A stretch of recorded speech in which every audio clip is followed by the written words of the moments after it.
నా పేరు కనకమ్మ. మాది గోదావరి కని. రంజిత్ సార్ దగ్గరకు వచ్చిన. నాకు మోకాలు ఆపరేషన్ అయింది. ఇప్పుడు చాలా బాగుంది. మళ్ళీ రెండోసారి వచ్చిన. మంచిగా నడుస్తున్నా.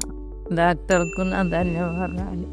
Hi, I'm Dr. Ranjit Nellore, consultant pediatric orthopedic and joint replacement surgeon in Omni Hospitals, Kukatpalli. So, Kanakama garu మన దగ్గరికి మోకాళ్ళ నొప్పుల కొరకు మన హాస్పిటల్కి వచ్చారు. సో ఆమె చాలా ఏళ్ళు మోకాళ్ళ నొప్పులకి బాధపడుతూ ఫైనలీ వన్ డే డిసైడ్ చేసుకొని మోకాళ్ళ మార్పిడి ఆపరేషన్ కొరకు మన ఆమ్ని హాస్పిటల్కి వచ్చారు. సో రాగానే మనము క్లినికల్ ఎవాల్యుయేషన్ చేసి ఎక్స్రేలు తీపిచ్చినప్పుడు మనకి ఆ అరుగుదల అనేది కనిపించింది. దీన్ని మనం ఆస్టియోఆర్థరైటిస్ అని చెప్తాము. ఈ ఆస్టియోఆర్థరైటిస్ అంటే మన జాయింట్ లో ఏదైతే గుజ్జు ఏదైతే అంటామో అది అరిగిపోవడం వల్ల, అది కరిగిపోవడం వల్ల ఎముక రాసుకొని పెయిన్ ఏదైతే వస్తుంది, నొప్పి ఏదైతే వస్తుందో దాన్ని మనం ఆస్టియోఆర్థరైటిస్ అని అంటాము.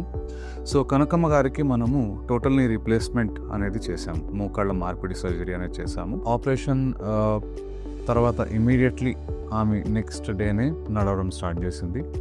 ఆమెకి ఆపరేషన్ ముందు ఏదైతే నొప్పి ఉందో అది ఆపరేషన్ తర్వాత కంప్లీట్లీ తగ్గింది. And she's very happy with the surgery. మీకేమైనా మోకాళ్ళ సమస్య కానీ, హిప్ సమస్యలు కానీ ఏమైనా ఉంటే గనక మీరు ఓమ్ని హాస్పిటల్స్ కూకట్పల్లికి వచ్చి సంప్రదించవలసిందిగా కోరుతున్నాను.